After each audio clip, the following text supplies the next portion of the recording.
நாட்கள்ல உபத்திரவத்தை அவள் சகித்து கொண்டாள். ஆகினால உலக ரட்சகரை பெற்றெடுத்தா. கைத்தட்டி புனித தாய், தாய்களுக்கு ஆசீர்வதிக்கப்பட்ட தாய்.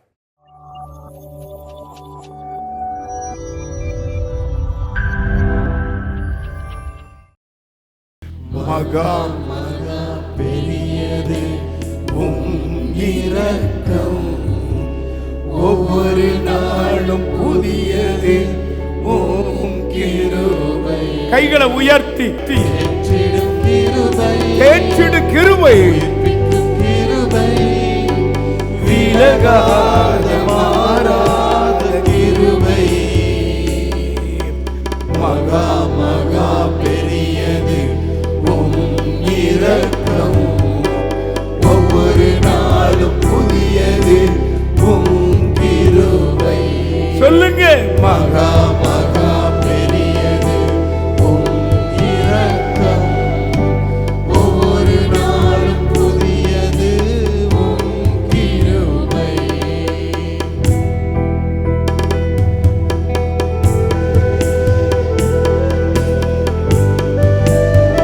ஒரு மகிமை, ஒரு பிரசனம் சபையை மூடி வரட்டும். உங்க வலது கையை பிடிச்சு இயேசு உங்களுக்கு சொல்லுகிறார், உன் பலவீனத்தில் என் பலன் பூரணமாய் விளங்கும். உன்னை பலப்படுத்தி உனக்கு சகாயம் பண்ணுவேன். என் நீதியின் வலது கரத்தில் உன்னை தாங்குவேன்.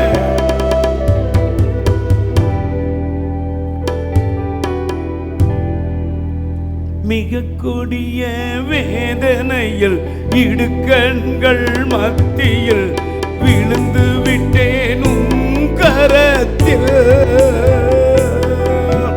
மிக கொடிய வேதனையில் இடுக்கண்கள் மத்தியில் விழுந்து விட்டேன் உன் கரத்தில். கொள்ளை நோய் விலகணும், ஜனங்கள் வாழணும், உம் நாமம் உயரணுமே. கொள்ளை நோய் விலகணும், ஜனங்கள் வாழணும், உம் நாமம். கைகளை உயர்த்தி, கொள்ளை நோய் விலகணும், ஜனங்கள் வாழணும், உம் நாமம் உயரணுமே. கொள்ளை நோய் விலகணும், ஜனங்கள் வாழணும், உம் நாமம் உயரணுமே. கைகளை உயர்த்தி, உம் இரக்கம் உம் தயவு அளவிட முடியாதையா. உம் இரக்கம் உம் தயவு அளவிட முடியாதையா. தேற்றிடும் கிருபை, உயிர்ப்பிக்கும் கிருபை, விலகாத மாறாத கிருபை. தேற்றிடும் கிருபை, உயிர்ப்பிக்கும் கிருபை. ஆமென். விலகாத மாறாத கிருபை. ஓ மகா மகா பெரியது இரக்கம், ஒவ்வொரு நாளும் புதியது கிருபை. மகா மகா பெரியது இரக்கம், ஆமென், ஒவ்வொரு நாளும் புதியது கிருபை. ஹல்லேலூயா. எல்லாரும் கைகளை தட்டி கர்த்தரை மகிமைப்படுத்துங்க. கை தட்டி ஒரு சின்ன கோரஸ் பாடுவோம். இயேசு என்னோடு இருப்பதால் எனக்கு பயமில்லை, என் கர்த்தர் என்னோடு இருப்பதால் எனக்கு கலக்கம் இல்லை. கலங்கலை, நான் கலங்கலை, பயமில்லை, எனக்கு பயமில்லை. ஜெபத்தில் நானே பாடிக்கொண்டிருக்கிற பாட்டு. கலங்க வேண்டாம், இயேசு நம்மோடு கூட இருக்கிறார். ஹல்லேலூயா. மார்த்தாள் மரியாள் வீட்டுக்கு வந்தார். லாசரு மரித்து போனான். சொன்னா, நீர் இருந்திருப்பினால் சகோதரன் மரித்திருக்க மாட்டான். ஆண்டவர் சொன்னார், உங்கள் இருதயம் கலங்காதிருப்பதாக, தேவனிடத்தில் விசுவாசமாயிருங்க, என்னிடத்தில் விசுவாசமாயிருங்க. உங்களுக்காக ஒரு ஸ்தலத்தை ஆயத்தம் பண்ண போகிறேன். போய் நான் இருக்கிற இடத்துல நீங்களும் இருக்கும்படி உங்களை கூட்டி சேர்ப்பேன். இந்த 18வது வசனம் சொல்லுது, உங்களை நான் திக்கற்றவர்களாக விடேன். ஹல்லேலூயா. தலைக்கு மேல கை தட்டுங்க. திக்கற்றவர்களாக. கடன் வாங்க விடமாட்டார், தள்ளாட விடமாட்டார். நீதிமான் கைவிடப்பட்டதையும் அவன் சந்ததி அப்பத்துக்கு எரடித்திருந்ததையும் நான் கண்டதில்லை. ஹல்லேலூயா. 1 2 3 4 1 2 3 4. என்னோடு இருப்பதால் எனக்கு பயம் இல்லை, என் கர்த்தர் என்னோடு இருப்பதால் கலக்கம் எனக்கு இல்லை. சொல்லுங்க. என்னோடு இருப்பதால் எனக்கு பயம் இல்லை, பயமே இல்லை. கர்த்தர் என்னோடு இருப்பதால் கலக்கம் எனக்கு இல்லை. ஓ கலங்கல, நான் கலங்கல, பயம் இல்லை, எனக்கு பயம் இல்லை. கலங்கல, நான் கலங்கல, பயம் இல்லை, எனக்கு பயம் இல்லை. இயேசு என்னோடு இருப்பதால் எனக்கு பயம் இல்லை, ஜோரா கர்த்தர் என்னோடு இருப்பதால் கலக்கம் எனக்கு இல்லை. தலைக்கு மேல இயேசு என்னோடு இருப்பதால் எனக்கு பயம் இல்லை, ராஜா எங்களோடு இருக்கீங்க. என்னோடு இருப்பதால் கலக்கம் எனக்கு இல்லை.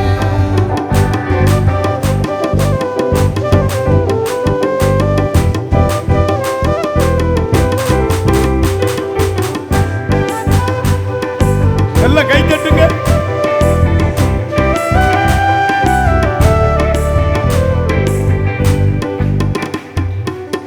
கர்த்தரின் பாதத்தில் நித்தம் அமருவேன், அன்பரின் மார்பினில் சாய்ந்து மகிழுவேன். கர்த்தரின் பாதத்தில் நித்தம் அமருவேன், அன்பரின் மார்பினில் சாய்ந்து மகிழுவேன். துதிப்பேன், நான் துதிப்பேன், மகிழுவேன், துதித்து ஓ துதிப்பேன், துதித்து மகிழுவேன். என்னோடு இருப்பதால் எனக்கு பயம் இல்லை, பயமே இல்லை. என்னோடு இருப்பதால் கலக்கம் எனக்கு இல்லை. அற்புதமா நம்ம நடத்துவார். என்னோடு இருப்பதால் எனக்கு பயம் இல்லை, ஆமென். கர்த்தர் என்னோடு இருப்பதால் கலக்கம் எனக்கு இல்லை. கைகளை உயர்த்தி கலங்கல, நான் கலங்கல, பயம் இல்லை, எனக்கு பயம் இல்லை. ஊழியம் உம்முடையதான், நாங்கெல்லாம் உம்முடையவர்கள். பயம் இல்லை.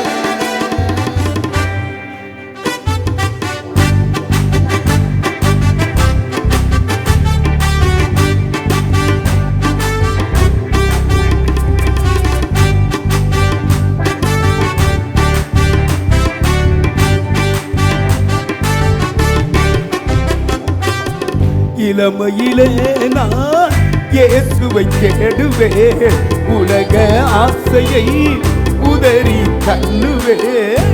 இளமையிலே இயேசுவை தேடுவேன், உலக ஆசையை உதறி தள்ளுவேன். தள்ளுவேன், உதறி தள்ளுவேன், வாழுவேன், உமக்காய் வாழுவேன். தள்ளுவேன், உதறி தள்ளுவேன், வாழுவேன், உமக்காய் வாழுவேன். 1 2 என்னோடு இருப்பதால் எனக்கு பயம் இல்லை, கர்த்தர் என்னோடு இருப்பதால் கலக்கம் எனக்கு இல்லை. உற்சாகமா இயேசு என்னோடு இருப்பதால் எனக்கு பயம் இல்லை, ஆமென். கர்த்தர் என்னோடு இருப்பதால் கலக்கம் எனக்கு இல்லை. ஓ கலங்கல, நான் கலங்கல, பயம் இல்லை, எனக்கு பயம் இல்லை. கலங்கல, கலங்கல. பயம் இல்லை, எனக்கு பயம் இல்லை. ஹல்லேலூயா.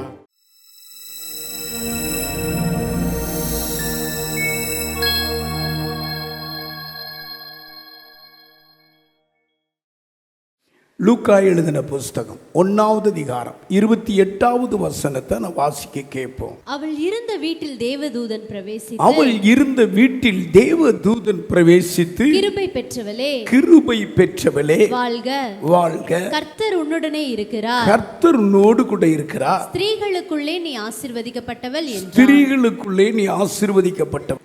உலகத்திலே விலை மதிக்க முடியாத ஒரு பொக்கிஷம் என்றால் அது அம்மாவின் அன்பு மட்டுமே. கையை உயர்த்தி, உலகத்திலேயே விலை மதிக்க முடியாத பொக்கிஷம், விலை கொடுத்து வாங்க முடியாத ஒரு பொக்கிஷம். எல்லாத்தையும் வாங்கிடலாம், ஆனால் அம்மாவின் அன்பை வாங்க முடியாது. ஹல்லேலூயா. அம்மா என்பது உறவு மட்டுமல்ல, அது ஆக்க சிறந்த வரம். தாய் ஏதோ பெற்றெடுத்த அந்த உறவு இல்லை, இது பரலோகம் நமக்கு கொடுத்த ஆக்க சிறந்த ஒரு வரம். தாய்மார்கள் எல்லாம் இருக்குது. ஹல்லேலூயா, ஆமீன் சொல்லுங்க.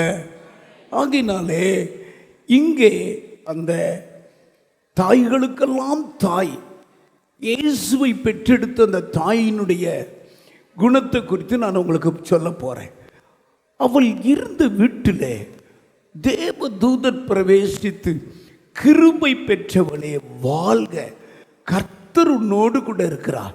ஸ்திரீகளுக்குள்ள எத்தனை தாய்மார் இருந்தாலும் நீ தான் ஆசீர்வதிக்கப்பட்ட தாய். கை தட்டி ஆண்டவரை துதிங்க. உன் கையை நீட்டி பிரசங்கம் பண்றேன். நீங்கள் ஒவ்வொரு ஆசீர்வதிக்கப்பட்ட தகப்பனும் தாயுமாய் காத்திருந்த நாட்களில் வைத்திருக்கிறார். ஹல்லேலூயா. ஆம், வேத புத்தகத்தில் ஸ்திரீகள் மரியாள் என்று 5 மரியாள் இருக்காங்க. மரியாள் 5 மரியாள் புதிய ஏற்பாட்டில் இருக்காங்க. 5 மரியாள்லையும் இந்த மரியா ஸ்திரீகளுக்குள்ளே ஆசீர்வதிக்கப்பட்டவள், தாய்களுக்கு மேல தாயார் அவள். அது பரிசுத்த தாயானவள், கன்னி மரியாள் என்று பேர் எடுத்தவங்க. ஆமென். 4 மரியாளை பற்றி சொல்றேன். ஃபர்ஸ்ட் மத்தேயு 27:56 மகதேனா மரியாள். 2வது லாசருனுடைய சகோதரி அக்கா பேரு பெத்தானியா மரியாள் என்று யோவான் 11:1 இருக்கு. 3வது கிளையோப்பா மரியாள், அதே வசனம் 27:56 இருக்குது. 4வது மரியாள் மார்க்கின் தாயாகிய மரியாள், அப்போஸ்தலர் 12:12 இருக்குது. இந்த 4 மரியாளை விட இந்த 5வது மரியாள் முதற்பலனாய் இருந்த மரியாள். மரியாள் என்றால் கண்ணீர் என்று அர்த்தம். மரியாள் என்ற பெயர் மீரியத்திலிருந்து வந்த கிரேக்க வேர்டிலிருந்து மரியாள் என்று வந்திருக்கிறது.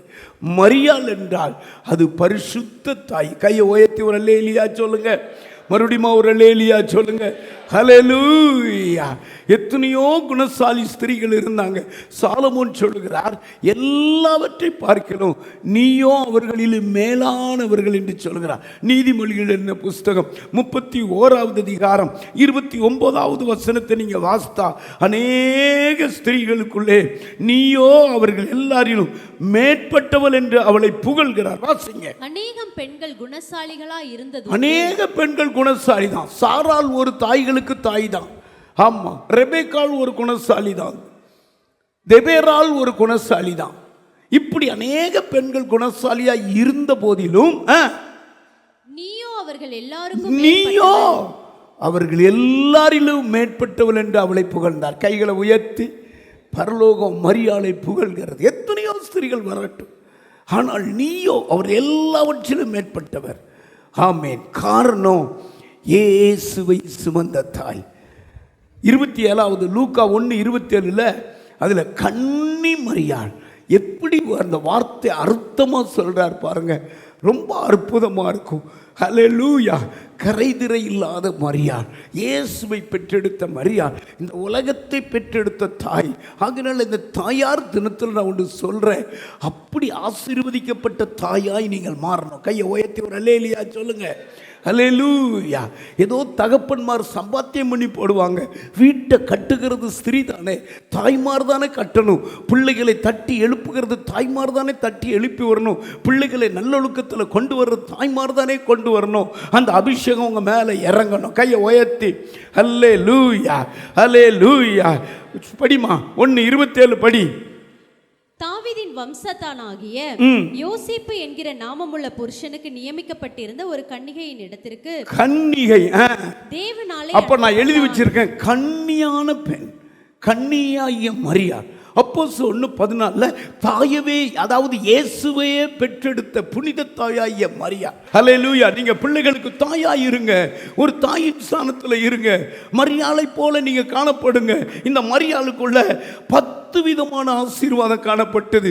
வாலிபத்தில் இருக்கிற பொழுது அந்த 10 விதமான ஆசீர்வாதத்தை பார்த்துதான் பரலோகம் அவளை முத்தரித்தது, தெரிந்து கொண்டது. எத்தனை ஸ்திரீகள் இருந்தாங்க, அத்தனை பேரையும் தெரிந்து கொள்ளாம மரியாளை தெரிந்து கொண்டதுக்கு காரணம், இப்ப நான் சொல்ல ஆமேன் என்று சொல்லுங்க, கிருபை பெற்றிருந்ததுனால அவள் ஸ்திரீகளுக்குள் ஆசீர்வதிக்கப்பட்ட மரியாளாய் இருந்தாங்க. ஜபத்திலே மரியாள் தரித்திருந்ததுனால ஸ்திரீகளுக்குள்ள ஆசீர்வதிக்கப்பட்ட தாயாய் இருந்தாங்க. தரிசனம் பெற்றிருந்ததுனால அது ஸ்திரீகளுக்குள்ளே ஆசீர்வதிக்கப்பட்ட தாயா மரியாள் இருந்தாங்க. தேவ திட்டத்துக்கு தன் சரீரத்தை ஒப்பு கொடுத்ததுனால ஸ்திரீகளுக்குள் ஆசீர்வதிக்கப்பட்ட மரியாளாய் இருந்தாங்க. ஹல்லேலூயா. பாடுகளை சகித்து கொண்டதுனால ஸ்திரீகளுக்குள் ஆசீர்வதிக்கப்பட்ட மரியாளா இருந்தாங்க. இந்த மரியாள் எப்பொழுதும் தேவனை மகிமைப்படுத்தி கொண்டிருந்ததுனால ஸ்திரீகளுக்குள் ஆசீர்வதிக்கப்பட்ட மரியாளா இருந்தாங்க. பரிசுத்த ஆவிக்கு கீழ்ப்படிந்து பரிசுத்த ஆவில எப்பொழுது நிறைவாங்களாம், ஆகையினாலே ஸ்திரீகளுக்குள் ஆசீர்வதிக்கப்பட்டவளா இருந்தாங்க. ஹல்லேலூயா. இந்த சங்கதிகளை மனசுக்குள்ள வச்சிருந்தா குடும்ப வாழ்க்கை உறவு என்பது ஒரு ரகசியம். ஆமா, கன்னி பெண் கற்பகுதியாக, இது ஒரு தேவனுக்கும் தேவ தூதர்களுக்கும் பரலோகத்துக்குள்ள ரகசியம். அந்த வசனம் சொல்லுது, லூக்கா 2:19, இந்த சங்கதிகளை இருதயத்திலே வைத்துக் கொண்டால். வாசிமா. மரியாளோ அந்த சங்கதிகளை எல்லாம், சங்கதிகள் என்றால் ஒரு ரகசியம். இன்னைக்கு குடும்பம் உடையிறதுக்கு இப்படி அப்படி அப்படி இப்படி அதெல்லாம் இருக்கக்கூடாது. புருஷனை குறித்து 1000 குறை சொல்றது, மனைவியை குறித்து 1000 குறை சொல்றது, சோழியே இருக்கக்கூடாது. கையை ஓய்த்து ஒரு அல்லேலூயா சொல்லுங்க. உயர்வை தவிர, ஒருவருக்கு ஒருவர் கனப்படுத்துறது தவிர, மேன்மையாய் பேசுறது தவிர குறை சொல்லிட்டு அலையக்கூடாது. குறை இல்லாத மனுஷன் யார்? எல்லாருமே பாவம் செய்து தேவ மகிமையற்று போனார்கள் என்று இன்னைக்கு படிச்ச சங்கீதம். பூமியில் இருக்கிறோம். குறையை கண்டுபிடிக்கீங்களா? குற்றத்தை மனசுக்குள்ள வைங்க. எப்படி எழுதியிருக்கிறாங்க அந்த மரியாளோ அந்த ரகசியங்களை, அந்த சங்கதிகளை இருதயத்தில் வைத்திருந்தால். ஆகையினாலே ஸ்திரீகளுக்குள்ள ஆசீர்வதிக்கப்பட்டவள் என்று, ஆசீர்வதிக்கப்பட்ட தாய் என்று பைபிள் சொல்லுது. இந்த மரியாள் இயேசுவோடே இருந்தாள். ஆகையினாலே ஆசீர்வதிக்கப்பட்ட தாய். கல்யாண வீட்டுக்கு போனாலும் இயேசுவும் இயேசுவின் தாய் தான் போவாங்க. கடைசியில் ஒன்று சொல்றேன், இயேசுவை ஒரு முறை காணல, தேடி தேடி தேடி அலைஞ்ச மரியாள் கண்டுபிடிக்கும் வரைக்கும் அலைஞ்சி கேட்குறா, நீங்க எங்க போனீங்கப்பா கேட்குறா. இப்படி இருக்கணும். ஜோர கை தட்டுங்க. ஆமா. இப்போ இதுல 3 காரியத்தை உங்களுக்கு சொல்ல போறேன். எல்லாரும் பிரசங்க வசனத்தை வாசிங்க. அவள் இருந்த வீட்டிலே தேவதூதன் பிரவேசித்து, கிருபை பெற்றவளே வாழ்க, கர்த்தர் உன்னுடனே இருக்கிறார், கர்த்தர் உன்னோடு கூட இருக்கிறார், ஸ்திரீகளுக்குள்ளே நீ ஆசீர்வதிக்கப்பட்டவள், தாய்மார்களுக்குள்ளே நீ ஆசீர்வதிக்கப்பட்டவள், பெண்களுக்குள்ளே நீ ஆசீர்வதிக்கப்பட்டவள், ஸ்திரீகளுக்குள்ளே நீ ஆசீர்வதிக்கப்பட்டவள் என்று பரலோகம் அவளுக்கு ஒரு சர்டிபிகேட் கொடுக்கிறது. 3 காரியத்தை சொல்றேன். ஃபர்ஸ்ட், எப்படி இவள் ஆசீர்வதிக்கப்பட்டா? இயேசுவுக்காக வாலிப நாட்கள் கன்னி மரியாள் பாடுகளுக்கு ஒப்பு கொடுக்கப்பட்டார். ஆமா, இயேசுவை பெற்றெடுக்க அப்படி முன் வந்தா. ஆமா, சத்திரத்தில் பெற்றெடுத்திருக்கிறா. சத்திரக்காரன் இடம் கொடுக்க மாட்டுக்கான். எவ்வளோ பாடு. கையில் குழந்தைய வச்சிருக்கிறா. உலக ரட்சகர் பிறந்திருக்கிறார். சத்திரத்தில் இடம் இல்லை. அது ஒரு பாடு. அவள் கன்னியா இருக்கிறா. அவருடைய புருஷன் ரகசியமா தள்ளி விடுவேங்கிறான், ஒப்பு கொடுக்கிறான். லூக்கா எழுதின புஸ்தகம் 2வது அதிகாரம் 7வது வசனத்தை வாசிக்க கேட்போம். அவள் தன் முதற்பேரான குமாரனை பெற்று சத்திரத்திலே அவர்களுக்கு இடம் இல்லாதிருந்தபடியினால், சத்திரத்திலே கவுனிங்க, பாட பாருங்க, எல்லாமே விசாலமா இல்லை. சத்திரத்தில் இடம் இல்லை. இடமில்லாதிருந்தபடியால் பிள்ளையை துணிகளில் ஒரு சுற்றி துணிக்கையில சுத்தி முன்னணையிலே கிடத்தினார். அப்படி காலுக்கு மாட்டுல கிடக்கிறான். யாருங்க? கொஞ்சம் நினைச்சு பாரு. தீர்க்க தரிசனம் சொல்லுது, ஒருவர் பிறக்கணும், அவர்தான் பாவங்களை சுமந்து தீர்க்கிற தேவாட்டுக்குட்டி. அவருக்கு யாரு இடம் கொடுக்கணும்? மரியாள் கன்னிப்பேன். அம்மா புருஷன் அறியாதவா குழந்தையை பெற்று சத்திரத்தில் கூட இடம் இல்லை. அதுக்கு உதறி தள்ளலை, ஒப்பு கொடுக்கிறான். பாடுகளுக்கு இயேசுக்காக ஒப்பு கொடுக்கிறான். இதோ நான் அடிமை என்று ஒப்பு கொடுக்கிறான். இன்னொரு வசனத்தை வாசிங்க. அவமானப்படுத்த மனமில்லாமல். ரொம்ப இனி தொட்டது. மத்தேயு எழுதின புஸ்தகம் 1வது அதிகாரம் 18வது வசனத்தை வாசிப்போம். இயேசு கிறிஸ்துவுடைய ஜனனத்தின் விவரமாவது, அவருடைய தாயாகிய மரியாள் யோசேப்புக்கு நியமிக்கப்பட்டிருக்கையில் அவர்கள் கூடி வரும் முன்னே அவள் பரிசுத்த ஆவியினாலே கர்ப்பவதியானாள். கூடி வாழ்றதுக்கு முன்னே, கூடி வருகிறதுக்கு முன்னே பரிசுத்த ஆவியினால், அந்த வாக்கியத்தை பாருங்க, கர்ப்பவதி ஆயிட்டா. ஆவியானவருடைய திட்டம், பரலோக திட்டம், புருஷனை அறியல திட்டம். ஆனால் யோசேப்பு அந்த நாட்களில் நீதிமானாய் இருக்கிறார்.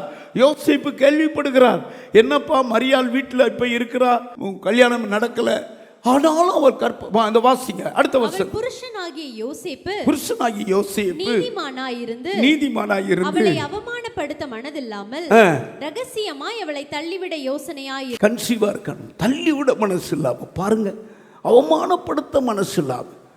ஹல்லேலூயா. அப்படி இருக்கு பாருங்க, அவமானப்படுத்த மனசு இல்லாம. அப்போ அவமானத்தை தாங்குனா மரியாள், பாட தாங்குனா மரியாள். கிறிஸ்தவ வாழ்க்கை என்பது ஏதோ ஒரு மலர்ல படுத்து பெஞ்சு மெத்தையில் படுக்கிற வாழ்க்கை அல்ல. சும்மா எடுத்த உடனே குபேரன் ஆயிரலாம், எடுத்த உடனே கலெக்டர் எல்லாம் எடுத்த அது உலகம். அது உலகம் விட்டுருங்க, எப்படி வருதோ அப்படி போயிடும். ஏசுன்னா, ஆமா, ஆண்டவர் சொன்னார், இயேசு அழகா சொன்னார்,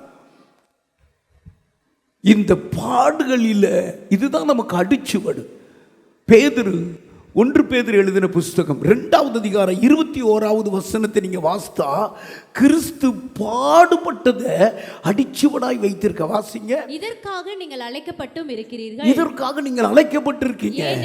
ஏனெனில் கிறிஸ்துவும் உங்களுக்காக பாடுபட்டு அவர் பாடுபட்டார்.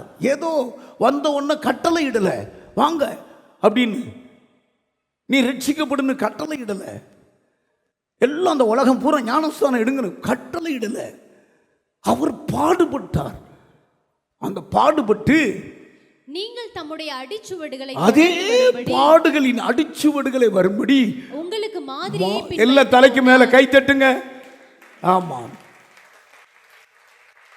பாவம் செஞ்சு அடி வாங்குறது, பாவம் செஞ்சா அடி, பாவம் செய்யாமலே அடி வாங்குறாரு. அதான புனிதர், அதான பாடு. எல்லாம் கேட்டாங்க, எப்படியா அப்படி ஊழியக்கார தம்பிக்கு எப்படி நடந்தது? உலக மக்கள் கேட்டாங்க. அது மாதிரி கிறிஸ்தவங்க கேட்கக்கூடாது. அவர் குயவன், நம்ம களிமண். மண்ணுக்கு எங்கெங்க அதிகாரம் இருக்குது? மண்ணு மனுஷன்லாம் மிதிச்சுக்கிட்டு போய்கிட்டே இருக்கிறான், காரி துப்பிக்கிட்டே இருக்கிறான். மண்ணுங்க, நம்ம தூசி, ஒன்றும் கேட்க முடியாது. கிறிஸ்துவ வாழ்க்கை பாடுகளுக்கு ஒப்பு கொடுக்கணும். ஆமீன் சொல்லுங்க. கையை உயர்த்தி ஒரு அல்லேலூயா சொல்லுங்க. மரியாள் அழகா வளர்க்கப்பட்டவா, அழகான குமாரத்தி. ஆமா, அழகான ரூபமுடையவள். ஏன் இந்த வாலிபத்தில் 20, 23, 25 வயசுல இந்த பாடுபடணும்? இயேசுவை அன்னைக்கு இந்த அம்மா பெற்றெடுக்கலைன்னா, பெற்றெடுக்கிறதுக்கு முன்னால நீங்க உலகத்தை உலகம் பாவத்தினால் மூடி இருந்தது, இருளினால் மூடி இருந்தது. கண்ணுக்கு கண்ணு, பல்லுக்கு பல்லு, சூட்டுக்கு சூடு. இந்த ஆண்டவரை பெற்றெடுத்த உடனேதான் இவ்வளவு பெரிய பாவ மன்னிப்பு வந்தது, இவ்வளவு பெரிய ரட்சிப்பு வந்தது, இவ்வளவு பெரிய அபிஷேகம் வந்தது. இந்த மனசு, ஆமா, அப்படி நான் ஒரு பாவிங்க, உண்மை உத்தமமான வாழக்கூடிய இந்த மகிமை பரலோகத்திலிருந்து இயேசு மூலமாய் வந்தது. கையை உயர்த்தி ஒரு அல்லேலூயா சொல்லுங்க. மறுபடியும் ஒரு அல்லேலூயா சொல்லுங்க. அதற்கு காரணம் மரியாள் தான். இயேசுவை பெற்றெடுக்கலைன்னா ஆமா பாவம் அப்படி மூடி இருந்ததுங்க.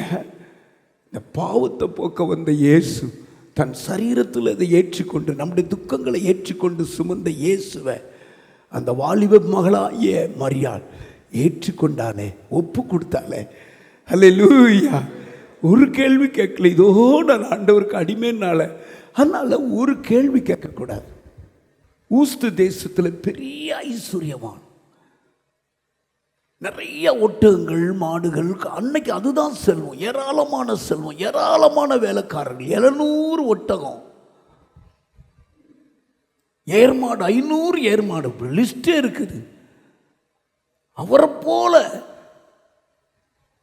அதாவது அவர் என்ன சொல்றாருன்னா, ஒருவேளை என் பிள்ளை பாவம் செஞ்சிருக்கலான்னு அதுக்கு மன்னிப்பு கேட்பாராம். பிள்ளைகளெல்லாம் கூப்பிட்டு அழுவாராம் சோதிக்கப்படுறதுக்கு முன்னால். அப்ப எவ்வளவு பெரிய பரிசுத்தவான். யோபு 1:5 படிமா. விருந்து செய்கிற அவரவருடைய நாள் முறை முடிகிற போது யோபு, ஒருவேளை என் குமாரர் பாவம் செய்து, ஒருவேளை என் குமாரர்கள் பாவம் செஞ்சாலும் செஞ்சிருப்பாங்க, தேவனை தங்கள் இருதயத்திலே தூஷித்திருப்பார்கள் என் 10 பிள்ளைகள் யாராவது ஒருவர் கூட தேவனை தூஷித்திருப்பாங்கன்னு சொல்லி அவர்களை அழைத்து அனுப்பி, அவர் 10 பிள்ளைகளை அழைத்து அனுப்பி பரிசுத்தப்படுத்துவார். அதிகாலமே எழும்புவார். அவர்கள் எல்லாருடைய இலக்கத்தின்படியே சர்வாங்க தகன பலியை செலுத்துவார். ஒவ்வொரு மூத்த பிள்ளைகளுக்கு ஆமா 3 குமாரத்து 7 பையன் ஒவ்வொரு பேருக்கும் பலி செலுத்துவாரா. இது ஓம் பேரில் இந்த பழியை செலுத்துறேன், இது ஓம் பேரில் இந்த ஆடை செலுத்துறேன். பாருங்க, இப்படி இருக்கிற மனுஷன் நீங்க 8வது வசனம் வாசித்தீங்கன்னா சாத்தான் வந்து நிற்கிறான். ஆண்டவர் பேசுறான், உத்தம சன்மார்க்கன். அடுத்த வசனம் பார்த்தீங்கன்னா 10-12 ஒரே நேரத்தில் பிள்ளைகள் சாகுறாங்க. விருந்து உண்ணுகிட்டு இருக்கிற பொழுது காற்று அடிக்க பிள்ளைகள் செத்து போறாங்க. அடுத்த நேரத்தில் 700 ஒட்டகம் சாகுது, 500 மாடுகள் சாகுது. ஒரே நேரத்தில் அந்த வசனத்திலே முடிச்சுட்டுங்க. ஆனால் அவர் என்ன சொன்னார், நான் கையை உயர்த்தி கர்த்தரே கொடுத்தார். அவன் அப்படித்தாங்க. அதான் ஒப்பு கொடுக்கறது, பழி செலுத்துறது. கண்ணு இருக்கா காது இருக்கா, ஏன் இப்படி பண்ணார், அதெல்லாம் ஒன்றும் சொல்லக்கூடாது. மரியாதை பாருங்க, அந்த நிலைமையை பார்த்தீங்களா நீங்க? உலக ரட்சகர் பிறந்திருக்கிறார். சாஸ்திரிகள் பொன்னுடைமைகளை கொண்டு வந்து பணிய வர்றாங்க. அங்கே சத்திரத்தில் இடமில்லாம தத்தளிக்கிறாங்க. பாடு இயேசு அப்படி சொன்னார், ஒருவன் என் சிலுவை எடுத்து என் பின்னால வரலன்னா அவன் எனக்கு சீசனா இருக்க மாட்டான்னார். ஆமீன் சொல்லுங்க. அல்லேலூயா. சிலுவை பாடு எடுக்கணும். ஒவ்வொருக்கும் ஒரு சிலுவை, ஒவ்வொருவருக்கும் ஒரு சிலுவை. உரலுக்கு ஒரு பக்கம் இடி, மத்தாளத்துக்கு இந்த பக்கம் அந்த பக்கம் டப்பு டப்பு டப்புன்னு சத்தமே கொடுக்க மாட்டேங்க. ஏன்பா இப்படி தண்ணி நீ தட்டுற, ஏன் இப்படி அடிக்கிறன்னு சத்தம் கொடுக்க. ஊழியக்காரனுக்கு எல்லா பக்கமும் அடி, ஊழியக்காரனுக்கு எல்லா பக்கமும். இது வழியாக தான் நான் பரலோகம் போகணும். கைகளை தட்டுங்க பார்ப்போம். ஆமேன் ஆமேன் ஆமேன். இது வழியாக தான் போகணும். ஒப்பு கொடுங்க.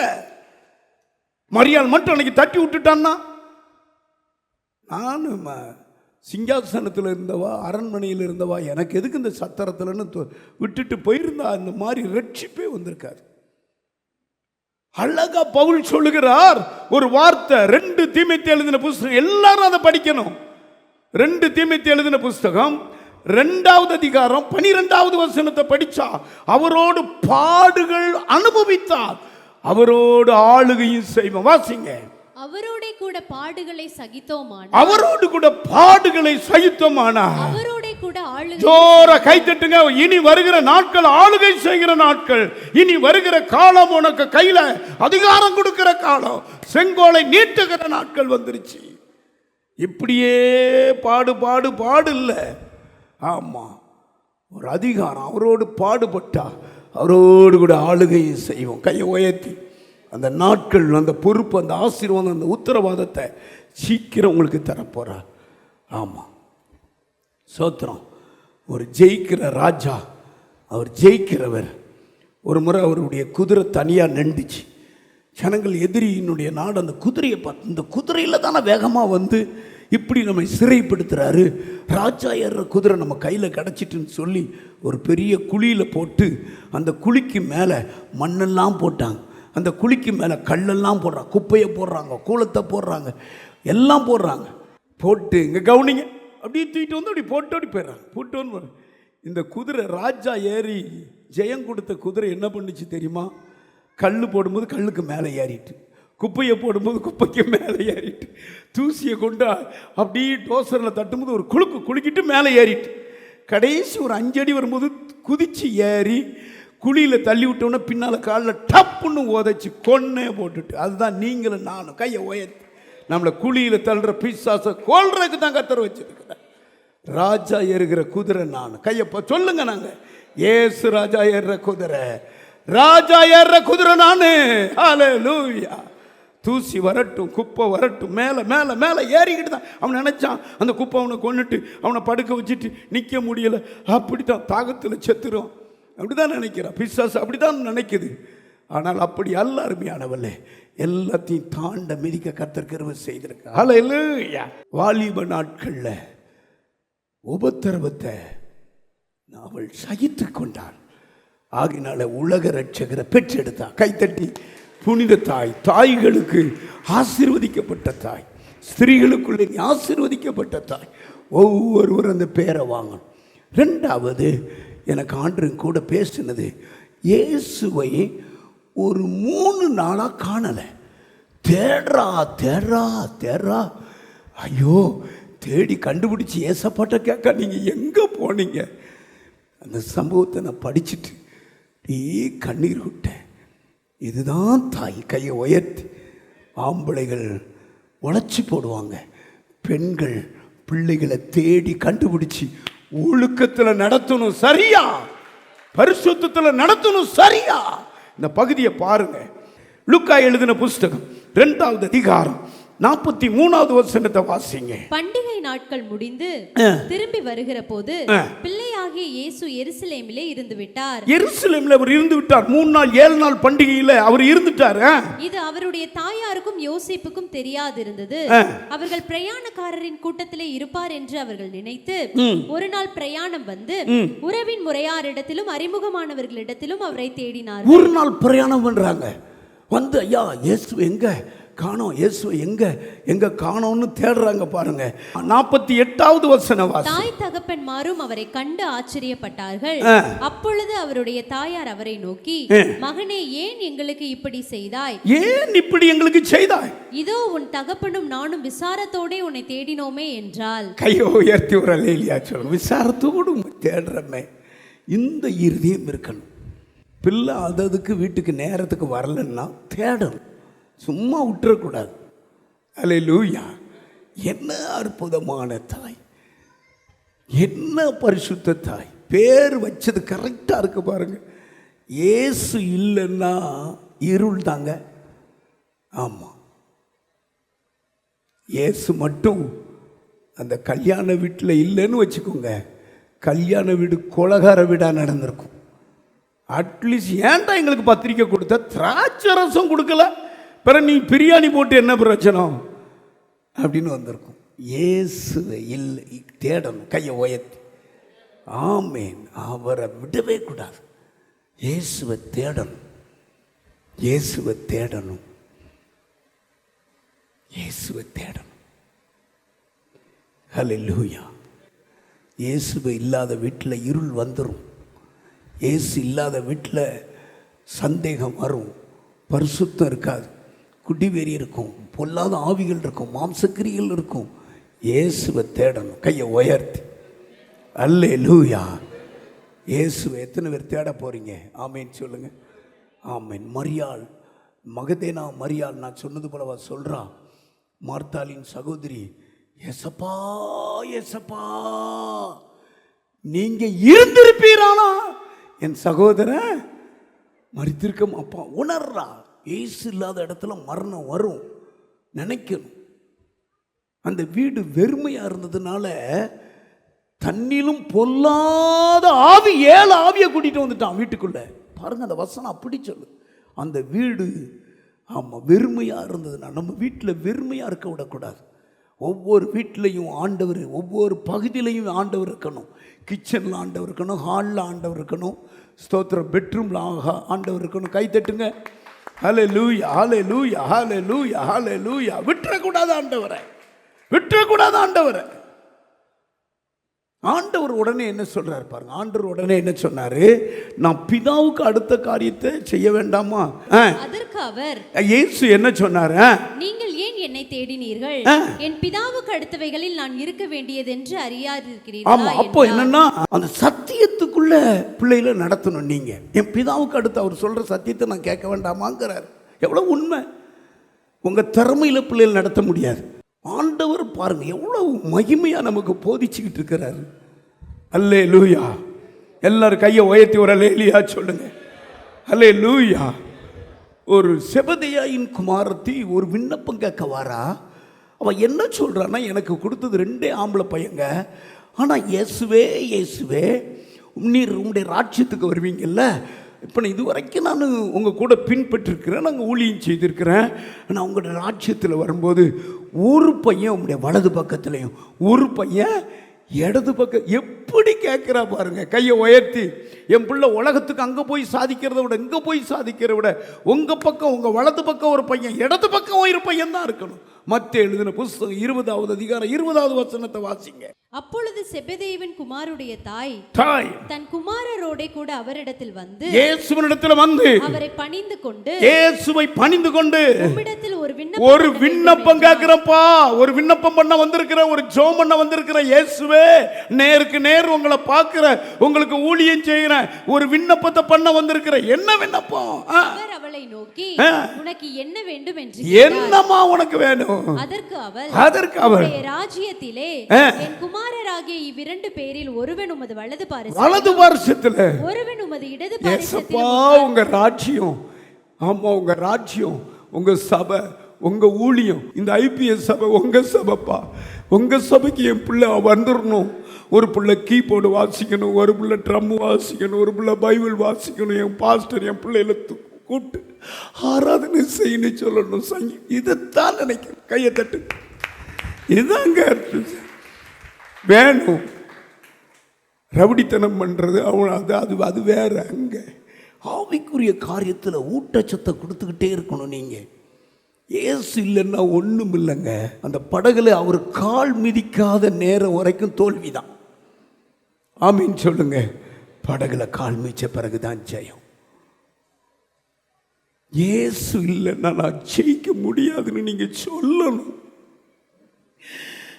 மோசே சொல்றார், நீ என் கூட வரலன்னா இனி இவ்விடத்திலிருந்து அவ்விடத்திற்கு கொண்டு போக கூடாதுன்னு அழுகிறார். அடுத்த வருஷம் ஆண்டவர் சொல்றாரு, என் சமூகம் உனக்கு முன்பதாய் செல்லும். என் சமூகம், அவர் அதுக்கு முன்னால் அழுகிறாங்க. சமூகம் தான் அழணும். அப்படித்தான் நீங்க ஜெபம் பண்ணணும். வேலைக்கு போறேன், நீங்க என் கூட வரும். நான் இப்படி ஜாமான் வாங்க போறேன், என் கூட வரும். ஊழியத்துக்கு போறேன், என் கூட வரும். நீங்க வரணும். எப்படி வா தேடுறப்ப எங்க போனீங்க? நாங்க விசாரத்தோடு தேடுறோமே. இயேசுக்கு ஒரு பெயர் இருக்கிறது. இழந்து போனதை தேடவும் ரட்சிக்கவும் இயேசு வந்தார். கையை தட்டி கர்த்தரை மகிமைப்படுத்துங்க. அல்லேலூயா, ஹல்லேலூயா. இயேசு இருக்கிற இடத்துல எதையும் நீ நிரப்ப முடியாது. இயேசுவுக்கு நான் பேர் வச்சிருக்கிறேன், தங்கம்னு பேர் வச்சிருக்கிறேன். அவர் தங்கம், அவர் வைரம், இருட்டுக்குள்ள வெளிச்சத்தை உதிக்கிற தெய்வம். ஆமா, சிறை அது விடுதலை பண்றதுக்குள்ள அந்த இடத்துல வெளிச்சம் உதித்தது. இயேசு வெளிச்சத்தை கொண்டு வருகிறவர். இயேசு நன்மையை கொண்டு வருகிறவர். எல்லாவற்றால நிரப்புகிறவர். அவர் இல்லைன்னா வாழ முடியாதுன்னு சொல்லணும். நீங்க சொல்லணும், கூட வரணும். ஆண்டவர் பேர் வைக்கணும். ஸ்தோத்திரம். 3வது ஒரு தடவை சொல்லிட்டு நான் முடிக்கிறேன். இவருடைய குணம், ஃபர்ஸ்ட் குணம், பாடுகளுக்கு ஒப்பு கொடுத்த மரியாள், தாய்களுக்கு தாய், ஆசீர்வதிக்கப்பட்ட தாய். 2வது இயேசுவை காணாமல் கண்டுபிடித்த தாய், ஆசீர்வதிக்கப்பட்ட தாய். 3வது மகிமைப்படுத்தும் மரியாள். லூக்கா எழுதின புத்தகம் 1வது அதிகாரம் 46வது வசனம். அப்பொழுது மரியாள், என் ஆத்துமா கர்த்தரை மகிமைப்படுத்துகிறது. இது ரொம்ப முக்கியம் பாருங்க. என் ஆத்துமா கர்த்தரை மகிமைப்படுத்துகிறது. என் ஆவி என் இரட்சகராகிய தேவனில் களி களி கூறுறது, மகிமைப்படுத்துகிற களி கூறுறது ஆராதனை. மகிமைப்படுத்தணும், சாட்சி சொல்றது, இப்படி வந்த இப்படி எனக்கு மகிமைப்படுத்துகிற மரியாதை. எப்பொழுதும் மகிமைப்படுத்தணும், மகிமைப்படுத்திக்கிட்டே இருக்கணும். இயேசு மகிமைப்படுத்தாத ஒரு மனுஷனை எச்சரிக்கிறார் பாருங்க. எங்குங்கிறார்? லூக்கா எழுதின புஸ்தகம் 17வது அதிகாரம் 15வது வசனத்தை வாசிங்க. அவர்களில் ஒருவன் தான் ஆரோக்கியமானதை கண்டு திரும்பி வந்து உரத்த சத்தத்தோட தேவனை மகிமைப்படுத்தி திரும்பி வந்து கவனிங்க, இயேசு கிறிஸ்து ஊழியம் 10 குஷ்டரோகி டக்குன்னு வெளியே வாரான். ஒரு குஷ்டரோகிக்கு சுகம் கொடுத்தது கண்டு 10 குஷ்டரோகியும் வர்றான். இவங்களை தொட்டதில்லை, போப்பா உன்னை குஷ்டரோகின்னு காட்டினது ஆசாரிங்கிட்ட போய் காட்டுன்னு திரும்பும் போது எல்லாருக்கும் விரல்கள் வளர்ந்துட்டு பரிபூர்ண சுகம் பெற்றாங்க. இப்போ திரும்பி வந்து ஒருதனா மகிமைப்படுத்துறான். ஐயோ நான் குஷ்டரோகியா பிறந்தப்பா என்ன இயேசு. உடனே இயேசு அதை கேட்டு என்ன சொல்றாரு? அவருடைய பாதத்தருகே முகம் குப்புற விழுந்து அவருக்கு ஸ்தோத்திரம் செலுத்தினான். மகிமைப்படுத்தி அவன் ஸ்தோத்திரம் செலுத்தினான். அவன் சமாரியனாய் இருந்தான். அப்பொழுது இயேசு, சுத்தமானவர்கள் 10 பேர் அல்லவா, மற்ற 9 பேர் எங்கே? தேவனை மகிமைப்படுத்துகிறதற்கு இந்த அந்நியனே ஒழிய மற்றொருவனும் திரும்பி வர காணோமே என்று சொல்லி தேவனை மகிமைப்படுத்த அந்த அந்நியன் தான் வந்திருக்கிறாங்க. இவன் ஆண்டவர் அறியாத ஒரு சமாரியன் வந்திருக்கிறான். யூதேயாவில் இருக்கிறவங்க எங்க, எருசலேமில் இருக்கிறவங்க எங்க, இஸ்ரவேல் பிள்ளைகள் எங்கன்னு கேட்கிறாரு. நன்மை பெற்றது நீந்தானே. குஷ்டரோகி ஒன்றும் தெரியாதவன் ஆண்டவரே நல்லவர் நல்லவர் நல்லவர்ங்கிறான், மகிமைப்படுத்துறான். கையை உயர்த்தி பரலோகம் சந்தோஷப்பட்டாடா. 10 பேரும் சுகம் பெற்றாங்க, 9 பேர்னு உங்களை தான் அன்னைக்கு எச்சரிக்கிறார். மறையாதீங்க, சாட்சி சொல்ல மறைஞ்சு போகாதீங்க. ஆண்டவரை மகிமைப்படுத்துகிற நேரம் வீட்டில் இருக்காதீங்க. மகிமை மகிமை மகிமை தான். கையை உயர்த்தி ஸ்தோத்திரம் ஸ்தோத்திரம் ஸ்தோத்திரம் பண்ணிக்கிட்டே இருக்கணும். கர்த்தரை ஸ்தோத்திரம் பண்ண கிருபை பெருகும். அநேகர் ஸ்தோத்திரத்தினால கிருபை பெருகும். ஆமாம், ஸ்தோத்திரத்தினால நமக்கே தெரியாது எரிகோ உடையும், கட்டு கலண்டு போகும். பாடி துதி செய்யும் போது ஒருவருக்கு விரோதமாய் ஒருவரை எழும்ப பண்ணி ஜெயம் கொடுத்தார். ரோமருக்கு எழுதின புஸ்தகம் 1:21 வசனத்துல அவர்கள் தேவனை அறிந்தும் அவரை தேவன் என்று மகிமைப்படுத்தாமலும் ஸ்தோத்திரியாமலும் இருந்து தங்கள் சிந்தனைகளினாலே வீணனானார்கள். பாருங்க, நல்லா கவனிங்க. கர்த்தருடைய பிள்ளையே, நீ அந்த கூட்டத்தில் இருக்கக்கூடாது. நீ கர்த்தரை மகிமைப்படுத்தணும். நீ கர்த்தரை அறிஞ்சவன், கர்த்தரை ஸ்தோத்திரிச்சவன். கர்த்தர் உனக்கு ஜீவன் தந்திருக்கிறார். கையை உயர்த்தி நீ பெற்றதெல்லாம் கர்த்தரிடத்திலிருந்து பெற்றது. தேவனை அறிந்தும் மகிமைப்படுத்தாமலும் ஸ்தோத்தரியாமலும் இருந்தா இருதயம் இருள் அடைஞ்சிடும். பக்கத்தில் பார்த்து சொல்லுங்க, இருள் அடைஞ்சிட்டா அவ்வளோதான், அது சாத்தானுடைய இருப்பிடமாயிரும். பிறகு ஆமாம், மனைவி என்ன கொடுத்தாலும் வாய்க்கு ருசி இல்லைன்னு தான் சொல்லுவேன். அழகான மனைவியை பார்த்து குரங்கு மாதிரி இருக்கேன்னு சொல்லுவேன். என்ன இருக்கு? இல்லை, வெளிச்சம் இல்லை, இருள் இருக்குது. இருள் வந்துட்டு, இருள் பிசாசுக்கு சொந்தம், அதுக்கு இடமே கொடுக்கக்கூடாது. அந்த இருள் எப்போ மாறும்? ஆண்டவரே உம்மை புகழ்கிறோம், ஆண்டவரே உம்மை வாழ்த்துகிறோம். அப்பா, நீர் கொடுத்த உணவு இருக்க இறப்பிடம் கொடுத்தீங்களே, உங்களுக்கு சோத்திரம். கையை உயர்த்தி அல்லேலூயா. நல்ல பிள்ளைகளை கொடுத்தீர், நல்ல மனைவியை தந்து, நல்ல தாய் தகப்பனை தந்தீரே. நீங்கள் 7 மணி 8 மணிக்கு மேலே பெரிய ஆஸ்பத்திரிக்கு நீங்கள் போகணும். நீங்கள் பெரிய ஆஸ்பத்திரிக்கு போனால் அந்த பெரிய ஆஸ்பத்திரியின் சுவர் வழியாக குப்புசாமி நாடு ஆஸ்பத்திரி வரைக்கும் அது முடியுது. பார்த்துங்க, அந்த கோட்டு வரைக்கும் முடியும். ஒவ்வொருவராக 2 பேராக படுத்து கிடக்காங்க. ஒருத்தர்கிட்ட நான் கேட்டேன், எங்கம்மா என்னம்மா இப்படி இருக்கீங்கன்னு கேட்டேன். சொல்லிச்சு, எல்லாராலையும் நான் கைவிடப்பட்டுட்டேன் ஐயா. நான் இந்த ஆஸ்பத்திரி சுவருக்கு வந்து வியாதின்னு வந்து அவங்க டிஸ்சார்ஜ் பண்ணிட்டாங்க. இங்கேயே இருக்கிறேன், இங்கே வந்து சாப்பாடு கொடுப்பாங்க வண்டியில். காலையில் இதை 4 இட்லி இந்த ட்ரெஸ்ட்டுக்காரங்க சாப்பிட்டுக்கிட்டு இங்கேயே படுத்துக்கிறேன். வேறாவது வந்தால் கொஞ்சம் டீ சாப்பிட்றதுக்கு துட்டு தாங்கன்னா ஏதோ ஒரு 50-100 அதையும் வந்து நீ கைக்குள்ளே செலவுக்கு வச்சுக்கிறேன். 3 பிள்ளைகள்லாம் கைவிடப்பட்டுட்டையா. இப்படி ஒருவர் சாட்சியை கேட்டேன். உங்களை எப்படி வச்சிருக்கிறார் கர்த்தர்? அப்படியா நம்மளை வச்சிருக்கிறார், அடுத்து உங்களுக்கு கொடுக்க வச்சிருக்கிறாரு. இது யார் மூலமாக வந்தது? இயேசு மூலமாக வந்தது. நான் சொன்னேன், 3 பிள்ளைகள் ஏமா கொடுக்கல? 2 பையன் 1 பொண்ணுன்னு சொல்கிறீங்க. அவங்க பேர பிள்ளையாவது வந்து ஒருவருமே பார்க்கல. எங்கம்மா உங்க வீடு? ஈரோடு எங்க வீடு அப்படிங்குது. வீட்டு அட்ரஸ் சொல்லுது. ஒருவரும் பார்க்கலங்க. 3 வருஷம் 4 வருஷம் ஆயிட்டுங்குது.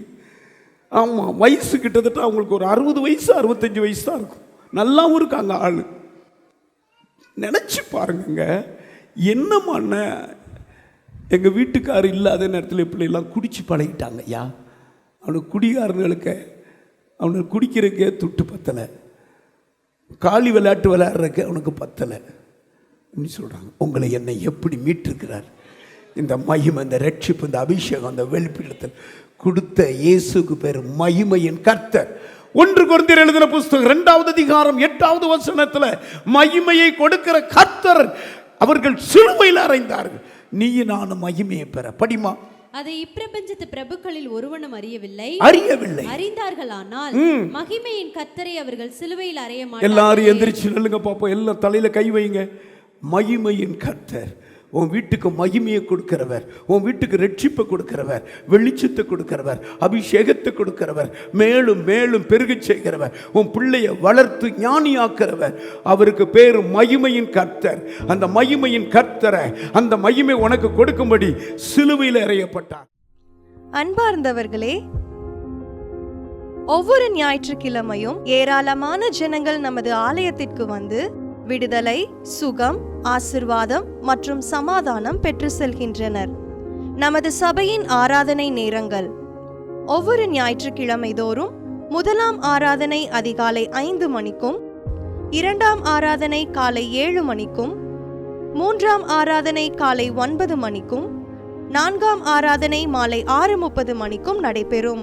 முதல் 3 ஆராதனைகளையும் நீங்கள் நேரடியாக சபையின் யூடியூப் வலைதளத்தில் உள்ள IPHH கிணத்துக்கடவு சேனலில் உலகத்தின் அனைத்து பகுதிகளிலும் இருந்து பார்த்து பயனடையலாம். சிறுவர்களுக்கான ஓய்வு நாள் பள்ளி 1ஆம் ஆராதனையில் காலை 6 மணிக்கும், 2ஆம் ஆராதனையில் காலை 8 மணிக்கும், 3ஆம் ஆராதனையில் காலை 10 மணிக்கும் நடைபெறும். வாலிபர் கூடுகை ஒவ்வொரு மாதமும் முதல் ஞாயிற்றுக்கிழமை அன்று காலை 9 மணிக்கு வாலிபர்களுக்கான விசேஷித்த கூடுகை நடைபெறும். எண்ணெய் பூசி சுகமளிக்கும் வாக்குத்தத்த ஆராதனை ஒவ்வொரு மாதத்தின் 1ஆம் தேதி அதிகாலை 5 மணிக்கும் காலை 10 மணிக்கும் நடைபெறும். கட்டுகளை அவிழ்க்கும் உபவாச ஜெபம் ஒவ்வொரு மாதமும் 3ஆம் வெள்ளிக்கிழமை காலை 10 மணிக்கு நடைபெறும். இதில் ஒவ்வொருவருக்காக தனிப்பட்ட முறையில் பிரார்த்தனை ஏறெடுக்கப்படும். விடுதலை உபவாச ஜெபம் ஒவ்வொரு மாதமும் கடைசி சனிக்கிழமை அன்று காலை 10 மணிக்கு நம் தேசத்திற்காக பாரத்தோடு ஜெபங்கள் ஏறெடுக்கப்படும். ஒவ்வொரு வியாழக்கிழமை தோறும் ஆண்களுக்கான ஜெப கூடுகை புதிய ஆலயத்திலும், பெண்களுக்கான ஜெப கூடுகை பழைய ஆலயத்திலும் மாலை 7 மணிக்கு நடைபெறும். ஒவ்வொரு புதன்கிழமை அன்றும் வாலிப சகோதரர்களுக்கான ஜெப கூடுகை மாலை 7 மணிக்கு நடைபெறும். ஒவ்வொரு ஞாயிற்றுக்கிழமை அன்று வாலிப சகோதரிகளுக்கான ஜெப கூடுகை மாலை 5 மணிக்கு ஜூம் மீட்டிங்கில் நடைபெறும். நமது சபையில் தினமும் காலை 10 மணி முதல் 2 மணி வரை சபைக்காகவும் தேசத்திற்காகவும் ஜெபங்கள் ஏறெடுக்கப்படும். இக்கூட்டங்களில் கலந்து கொண்டு தேவ ஆசிர்வாதம் பெற யாவரையும் அன்புடன் அழைக்கிறோம். எங்களது முகவரி: IPA ஜெப ஆலயம், சர்வம் தியேட்டர் பின்புறம், பொள்ளாச்சி மெயின் ரோட், கிணத்துக்கடவு, 642109. ஜெப உதவிக்கு 9443435618 9488873284.